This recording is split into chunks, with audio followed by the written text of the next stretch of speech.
یہی تو میں آپ سے بات کہہ رہا ہوں، یہی تو میں آپ سے بات کہہ رہا ہوں کہ 18 اکتوبر کو جو کچھ ہوا، اس کے بعد جو کچھ ہوا، میرے لیے تو اس کے بعد کا سیٹ بیک بہت بڑا سیٹ بیک ہے کہ وہ لوگ جن پہ محترمہ نے شک کیا ان کو آپ لوگوں نے شک کا فائدہ دے دیا، اس میں چاہے چودھری پرویز الہی ہوں چاہے پرویز مشرف ہوں۔ دیکھیں، اب ایک حد تک میں آپ سے اگری کر سکتا ہوں، لیکن دوسری بات میں آپ کے سامنے جو حقیقت ہے وہ بھی سامنے رکھتا ہوں، اور پھر ذرا اس پہ بھی کہکال ضرور لگائیے گا۔ وہ یہ ہے کہ ریاست کیس کرتی ہے پرویز مشرف کے خلاف۔ پرویز مشرف عدالت میں پیش نہیں ہوتا، قوتیں اس کو ہسپتال لے جاتی ہیں، ہسپتال میں وہ جا کے رہتا ہے، اور ہسپتال سے پھر وہ باہر چلا جاتا ہے، کیس اس کے خلاف فیصلہ ہوتا ہے، اور اس جج کے ساتھ جو ہوتا ہے وہ آپ کے سامنے ہے۔ آپ میں سے اور میرے میں سے کتنے ہم کھڑے ہوئے تھے اس جج کو ڈیفینڈ کرنے کے لیے؟ اگر جہاں پہ ریاست ایسے کردار پہ اتر آئے، وہاں پہ 1 step forward and 2 step backward کی جو پالیسی ہے وہی آگے آپ کو جد و جہد میں لے جا سکتی ہے۔ یہ رضا، یہ جو آپ نے بات کی، یہ آپ بہت آگے کی بات کہہ رہے ہیں۔ یہ جو 2008 میں ہوا، آصف علی زرداری صاحب کے صدر بننے سے پہلے، اور اگین میں اسی انٹرویو کی اپنی بات کروں گا، جنرل اسلم بیگ سے جب یہ پوچھا تو انہوں نے کہا میں حیران تھا کہ زرداری صاحب نے پریزیڈنٹ بننے سے پہلے، وہ پریزیڈنٹ بننے جا رہے تھے، ہی went to the American ambassador, ان کے بقول he should have called the American ambassador, اور American ambassador should have called ہم۔ صرف بات یہ ہے کہ اس وقت میں اس پارلیمنٹ میں موجود تھا جب یوسف رضا گیلانی صاحب نے یہ اعلان کیا کہ ججز کی رہائی کا، لیکن اگلا اعلان میں توقع کر رہا تھا ان کی بحالی کا، اور وہیں جو ہے وہ دراڑ پڑی مسلم لیگ نون اور پیپلز پارٹی میں۔ پہلے پہ بے انتہا تالیاں بجیں، تالیوں سے گونج اٹھا پارلیمنٹ، لیکن پھر جو چیز ہوئی اس کے لیے گیلانی کی طرف دیکھا گیا کہ جنرل کرتے رہتے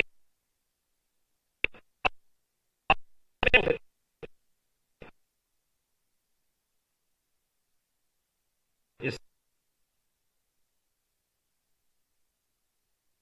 صورت کچھ بہتر ہو۔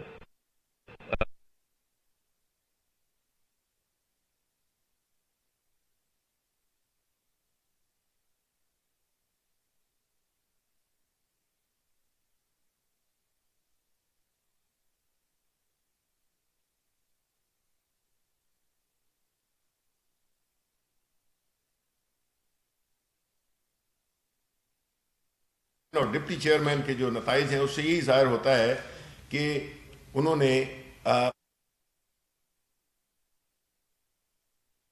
خیبر پختونخوا کی حکومتوں کو ڈسمس کرنا، اور اس کے بعد اگر چارٹر آف ڈیموکریسی پہ آ جاؤں، ایم آر ڈی پہ آ جاؤں، 88 میں مجھے بتائیں، 88 میں اگر صاحبزادہ نصر اللہ خان کے مقابلے میں غلام اسحاق خان کی حمایت کی جائے تو اس کو میں کیا کہوں؟ دیکھیں، جہاں تک 70 کا تعلق ہے اور جہاں تک اے این پی اور ان کی حکومت کا تعلق ہے، تو جہاں تک 70 کا تعلق ہے، وہ جو مختلف سرکمسٹانسز بنے، وہ صرف 70 کا میجورٹی پارٹی کا ایشو نہیں تھا۔ یہ مسئلہ اگر آپ 1947 میں چلے جائیں تو سب سے پہلا مسئلہ یاد ہو، جو سب سے پہلا پوائنٹ آف آرڈر جو اٹھا تھا کنسٹیچوئنٹ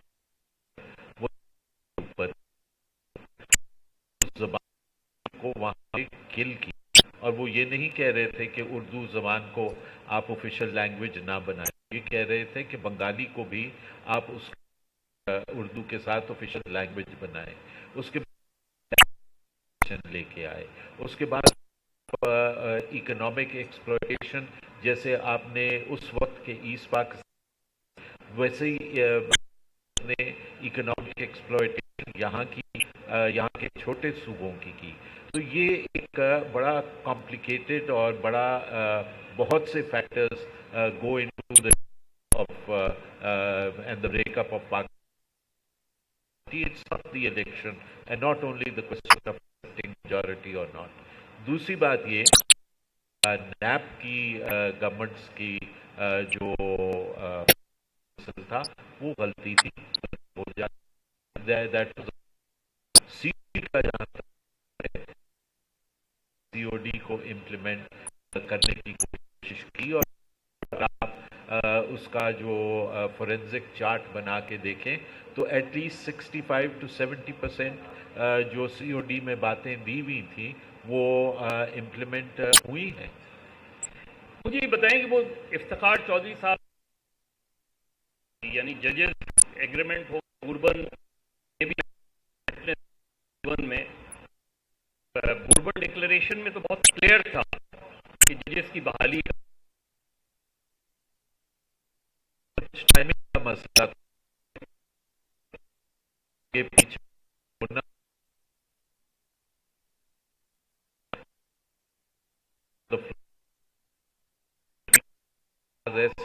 اس موو کر رہے تھے اور ٹائمنگ کا ہو سکتا ہے کہ پرسنلی آپ جواب دیں. پہلی نامینیشن پیپلز پارٹی کے اعتزاز احسن اس موومنٹ کو لیڈ کر رہے تھے اور پارٹی بھی اس موومنٹ کو سپورٹ کر رہی تھی.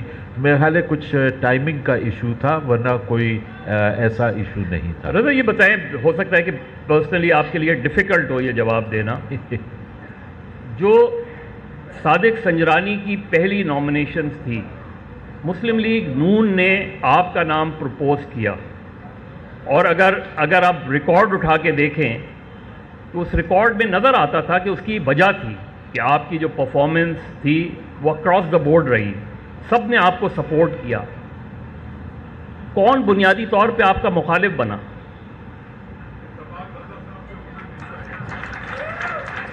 دینے دو نا آپ ان کو جواب دینے سے پہلے قسمت میں نہیں تھا. بس یہی جواب سننا تھا. اب میں اس کے بعد ان کے پورے بیانیے کو میں کیا سمجھوں کہ یہ ان کا بیانیہ ہے جس کو پارٹی کی ہو سکتا ہے سپورٹ نہ ملے. جو پارٹی کے اندر جو بات کہہ رہے ہیں میں پھر تھوڑا سا اس پہ آؤں گا جو سینٹ کے الیکشن ہے. آپ کی ایک رولنگ کل سے چل رہی ہے کہ 2015 میں آپ نے آرٹیکل 69 کے حوالے سے یہ بات کی تھی کہ پارلیمنٹ کی پروسیڈنگز کہیں چیلنج نہیں ہو سکتی. آج جو صورتحال سینٹ کے الیکشن کے حوالے سے آ رہی ہے سامنے اور ظاہر ہے پیپلز پارٹی نے پی ڈی ایم نے اس کو چیلنج کرنے کا, کیا یہ چیلنج ہو سکتی ہے؟ اگر ہو سکتی ہے تو کس پیرائے میں؟ دیکھیں کاش کہ یہ میری دوسری رولنگز جو ہیں جب میں چیئرمین سینٹ تھا ان کو بھی یہ اتنا تشریح کریں جتنا یہ اس کو کر رہے ہیں یا کسی اور کو کرتے ہیں.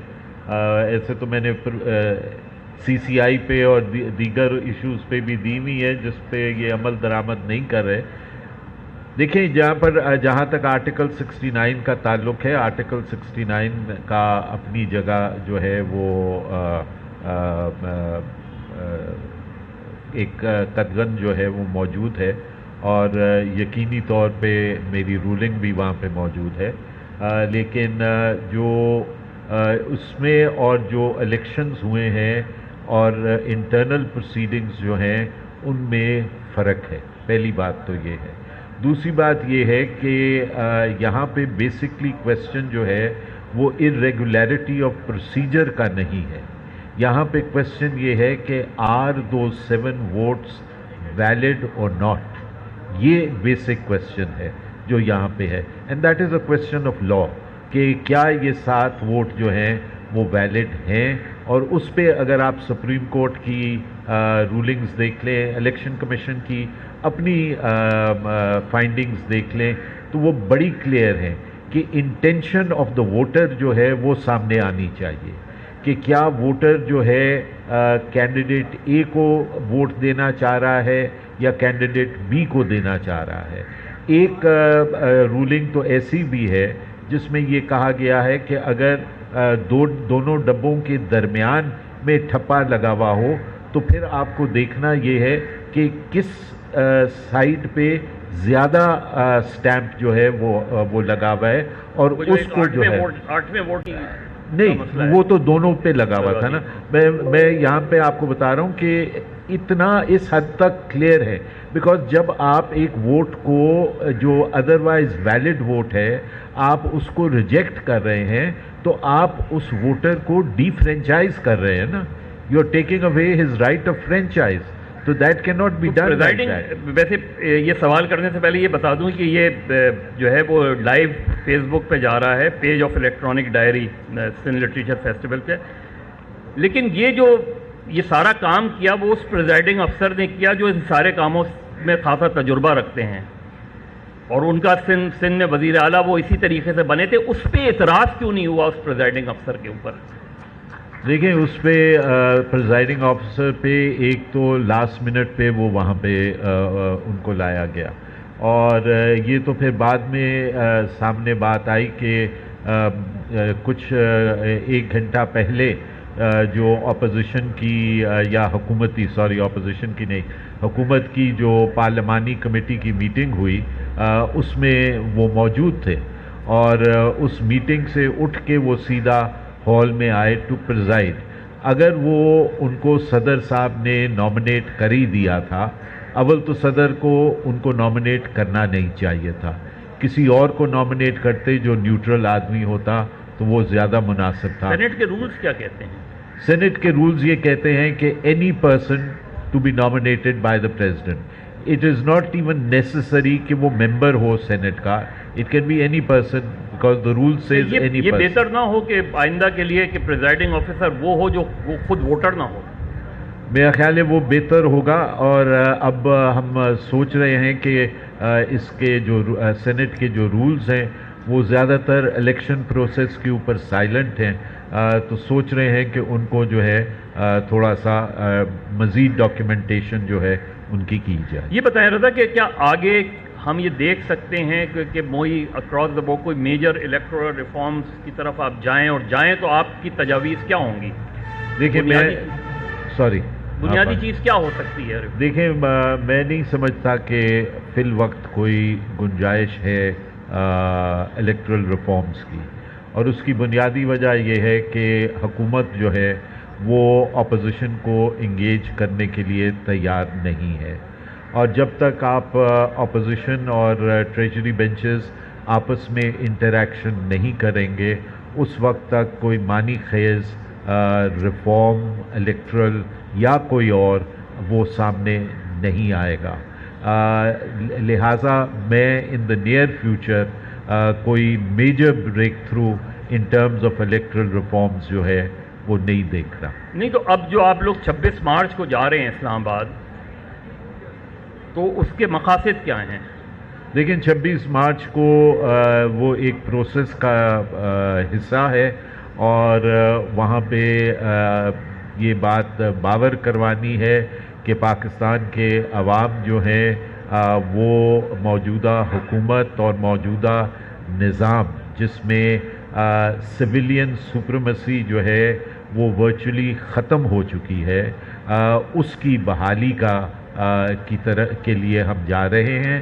اور یہ کہ جو ادارے ہیں وہ اپنے اپنے آئینی حدود میں رہ کے اپنے کام کو سر انجام دیں. نہیں صرف یہ بتانے صرف ان کو جا رہے ہیں تو وہ تو یہاں سے بھی بتا سکتے ہیں. مطلب اگر آپ جا کے وہاں بیٹھیں گے یا ایک دن کا دھرنا ہو کے واپس آ جائیں گے تو اس سے آگے چیز نظر نہیں آ رہی. یعنی جو ایک فرض کریں مولانا فضل الرحمان کا ایک پوائنٹ آف ویو ہے کہ جی اگر استعفے دیے بغیر آپ جاتے ہیں لانگ مارچ کے لیے تو اس سے وہ مقاصد حاصل نہیں ہو سکیں گے. یہ ایک ان کا ہمیشہ سے پچھلے 3 سال سے ان کا ایک موقف ہے کہ جی ہم اسمبلیوں سے استعفے نہیں دیتے, ہم تیار نہیں ہیں. اسی وجہ سے ہم نے دیکھا کہ ہر مرتبہ گورنمنٹ کو ہی ایڈوانٹیج ملتی ہے, چاہے مولانا کا پچھلا دھرنا ہو